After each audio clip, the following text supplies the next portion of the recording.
ಸರಿ 12.5 ಲಕ್ಷ ಜನ ಕುಟುಂಬ ಇಂಟು ಅವರೆಲ್ಲ ಸೇರಿದ್ರೆ ಒಂದು 50 ಲಕ್ಷ ಕುಟುಂಬದ ಭವಿಷ್ಯ ಅದರಲ್ಲಿ ಇದೆ.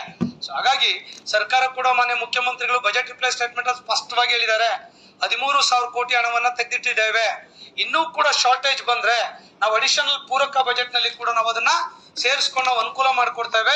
ನೌಕರು ಗೊಂದಲಕ್ಕೆ ಸಂಶಯಕ್ಕೆ ಒಳಗಾಗದ್ ಬೇಡ ಅಂತ ಹೇಳಿ ನಮ್ಮ ಸಮ್ಮೇಳನ ಆದ ನಂತರ ನನ್ನ ಬಜೆಟ್ ರಿಪ್ಲೈ ಸ್ಟೇಟ್ಮೆಂಟ್ ಅಲ್ಲೂ ಕೂಡ ಅವ್ರು ಕೊಟ್ಟಿರೋಂಥವೆಲ್ಲ ಕೂಡ ನೋಡಿದ್ದೀರಾ.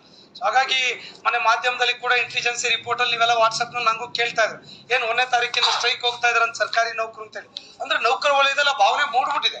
ಸೊ ಹಾಗಾಗಿ ಆ ಭಾವನೆಯಿಂದ ಹೊರಗೆ ಬರ್ಲಿಕ್ಕಾದ್ರೆ ವೇತನ ಆಯೋಗ ರಿಪೋರ್ಟ್ ಕೊಡಬೇಕು ಮತ್ತು ಸರ್ಕಾರ ಕೋಡ್ ಆಫ್ ಕಂಡಕ್ಟ್ ಒಳಗೆ ಇಂಪ್ಲಿಮೆಂಟ್ ಆದ್ರೆ ಆ ಭಾವನೆ ಎಲ್ಲ ಒಂದ್ ಕಡೆ ಹೊರಗೆ ಹೋಗ್ತದೆ. ಇಲ್ಲಾಂದ್ರೆ ನಮ್ಮ ನೌಕರ ಭಾವನೆ ಅದೇ ರೀತಿ ಇರ್ತದೆ. ಸರ್ಕಾರನೂ ಕೂಡ ಅದಕ್ಕೆ ಆಯೋಗನೂ ಕೂಡ ಅವಕಾಶ ಕೊಡಬಾರ್ದು ಅನ್ನುವಂಥದ್ದು ನಮ್ಮ ಸ್ಪಷ್ಟ ನಿಲುವಾಗಿದೆ ಸಂಘಟನೆ ಅನ್ನುವಂಥದ್ದನ್ನ ಹೇಳ್ತಾ, ಸಂಘಟನೆ ಯಾವತ್ತೂ ಕೂಡ ಸಂಘರ್ಷಕ್ಕೆ ಅವಕಾಶಗಳನ್ನು ಕೊಟ್ಟಿಲ್ಲ. ಅದು ಸರ್ಕಾರ ಇರ್ಲಿ ನಾನು ಅವಕಾಶಗಳನ್ನು ಕೊಟ್ಟಿಲ್ಲ. ಮಾತುಕತೆ, ಚರ್ಚೆ, ಸಂಧಾನ, ಸೌಹಾರ್ದಯುತವಾಗಿ ಬಗೆಹರಿಸ್ಕೊಳ್ಳುವಂಥದ್ದು. ಅದಾಗ್ಲಿಲ್ಲ ಅಂದ್ರೆ ಅನಿವಾರ್ಯಗಳು, ಹೋರಾಟಗಳನ್ನುವಂಥದ್ದು ಇದ್ದೇ ಇದೆ. ಸೊ ಅದೆಲ್ಲ ನಮ್ಮ ಎಕ್ಸಿಕ್ಯೂಟಿವ್ ಕಮಿಟಿಯಲ್ಲಿ ಕೂತ್ಕೊಂಡು ಆ ತೀರ್ಮಾನಗಳನ್ನ, ಆ ಸಂದರ್ಭಗಳು ಬಂದ್ರೆ ಆ